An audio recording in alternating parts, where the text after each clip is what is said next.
18টি বছর শাসন করার পরে এই দেশ থেকে সেই সরকার উৎখাত হয়েছে। নিশ্চয়ই তার কারণ কিছু আছে। ওই 16 বছরের সরকার বুঝতে পারে নাই যে আমাদের এই দেশের জনগণ, এই বাঙালি আপামর জনগণ আমাদেরকে উৎখাত করতে পারে। নিশ্চয় এটা কোনো পাপের শাস্তি।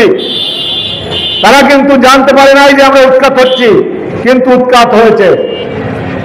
আজকে সেই সরকার উৎখাতের পরে যে একটা ইন্টেরিয়ার গভর্নমেন্ট আসলো, অর্থাৎ তত্ত্বাবধায়ক সরকার আসলো, সেই তত্ত্বাবধায়কের উপদেষ্টা আমরা দেখলাম তিনি বিমানবন্দরে বিদেশ থেকে এসে যখন বললেন এদেশের জনগণ আমাকে অন্তর্বর্তী সরকারের প্রধান উপদেষ্টা হিসেবে চেয়েছে, আমি দায়িত্বভার গ্রহণ করতে চাই।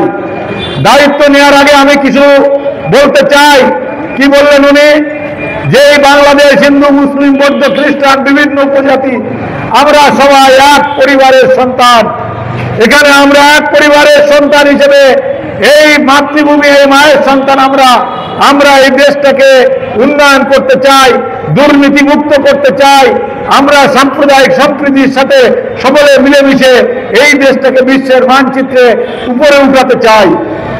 শুনতেও ভালো লাগে, আর যিনি বলছেন তার বলতেও ভালো লাগিছে, আর আমরা শুনেছি, আমাদের শুনতেও খুব ভালো লাগিছে। কিন্তু কার্যক্রম কি?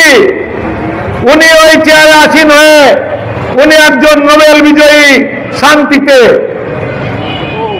সেই শান্তিতে নোবেল বিজয়ী মানুষ, তিনি ইন্টেরিয়ার গভর্নমেন্টের চিফ, অন্তর্বর্তী সরকারের প্রধান। উনার এই কয় মাসের দায়িত্বকালে আমরা কি দেখতে পেয়েছি? আমাদের এই দেশের সনাতন মানুষের ধর্মীয় প্রতিষ্ঠানে অগ্নিসংযোগ, মন্দিরে অগ্নিসংযোগ, মা বোনদের ধর্ষণ, হেনস্থা, বিভিন্ন ধর্মীয় প্রতিষ্ঠানের ধনাঢ্য হিন্দু সনাতন মানুষের ধনাঢ্য ব্যক্তিদের কাছে চাঁদাবাজি, আর জের দখলকে কেন্দ্র করে অভয়নগরের 18টি পরিবারকে নিঃস্ব করে দিয়েছে, লুটপাট, অগ্নিসংযোগ করে তাদেরকে নিঃস্ব করে দেওয়া হয়েছে। কি ব্যবস্থা নেওয়া হয়েছে? শুধু যে সমবেদনা, শুধু সমবেদনা, প্রতিকার কিছু করেছেন? ওইখানে যারা এই কাজটি করেছে তাদের গ্রেফতার করে দৃষ্টান্তমূলক শাস্তি দিয়ে জনগণের সামনে উপস্থাপন করতে পেরেছেন? পারেন নাই, ব্যর্থ হয়েছেন আপনি। আজকে আমাদের চিন্ময় প্রভুকে গ্রেফতার করেছেন। কি অপরাধ ছিল তার? কি অপরাধ ছিল? তিনি যে কিছু ন্যায্য কথা বলেছেন, এটাই তার অপরাধ। সেই ন্যায্য কথা শুনতে একজন আমাদের ধর্মগুরু, সে যখন এসে সে বলেছে যে আওয়ামী লীগ আমলে মূল্য ঝুলিয়ে আমাদের সামনে নির্বাচনী ইস্তাহারে আমাদের 6 দফা দাবি দিয়ে নির্বাচন ইস্তাহার প্রকাশ করেছিল, তারা এই 16 বছরে বাস্তবায়ন করে নাই। আমরা যে ইন্টেরিয়ার গভর্নমেন্ট, আপনার কাছে আমাদের দাবি, এদেশে আমাদের সনাতন ধর্মের মানুষকে নিরাপত্তা দিতে হবে, আমাদের অর্পিত সম্পত্তি ফিরিয়ে দিতে হবে, আমাদের সংখ্যালঘু আইন বাস্তবায়ন করতে হবে, হিন্দু ধর্মীয় যে ট্রাস্ট, এই ট্রাস্ট নয়, আমরা ফাউন্ডেশন চাই। এগুলো তো আমাদের ন্যায্য দাবি, এদেশে আমাদের অধিকারের দাবি। এই দাবির প্রেক্ষিতে তার এই বক্তব্য শোনার জন্য লক্ষ লক্ষ মানুষ সমাবেত হতো।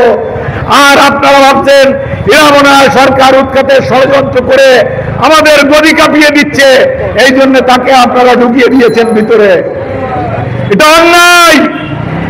এই অন্যায়ের কারণে অতীতের অনেক সরকারকে কিন্তু আমরা উৎখাত হতে দেখেছি। এই অন্যায়টা করেন না। আজকে খিলক্ষেতে যে মন্দিরটাকে আপনারা ভেঙেছেন, এটা শুনলেন ভাওয়াল রাজার সম্পত্তি, তিনি বিনা পয়সায় রেলকে দান করেছিলেন। রেলের তো আরো সম্পত্তি আছে, সেই মন্দির বাদেও তো ওইখানে দোকানপাট বিভিন্ন কিছু আছে, সেগুলো তো উৎখাত করলেন না। একটি সাম্প্রদায়িক গোষ্ঠী তারা ওই মন্দিরকে টলারেট না করতে পারে বলেছে অবৈধ জায়গায় তারা মন্দির করেছে, এই মন্দিরকে আমরা উৎখাত করব। আর আপনার কানে বিষ ঢুকিয়ে দিল, আপনি সরকারের সহায়তা নিয়ে সরকার নিজে থেকে আপনি সেই মন্দিরকে গুড়িয়ে দিলেন। আর কি করলেন? মিথ্যার আশ্রয় নিলেন। কি মিথ্যার আশ্রয় নিলেন? যে এটাকে হিন্দুরা এই বিগ্রহগুলো নিয়ে বিসর্জন দিয়েছে। আরে ভাই, এখন হলো সোশ্যাল মিডিয়ার যুগ। হ্যাঁ, আপনি সত্য বলছেন না মিথ্যা বলছেন? মানুষ কি কানা না কানে শোকে না, শোনে না? চোখেও দেখে, কানেও শোনে। সারা পৃথিবীতে কি হচ্ছে এটা লোকে দেখছে। আর এই দেশে কি হচ্ছে আমি আপনি না জানলেও এখানে সোশ্যাল মিডিয়ায় সব কিছু প্রচার হচ্ছে। মিথ্যার আশ্রয় নিয়েন না।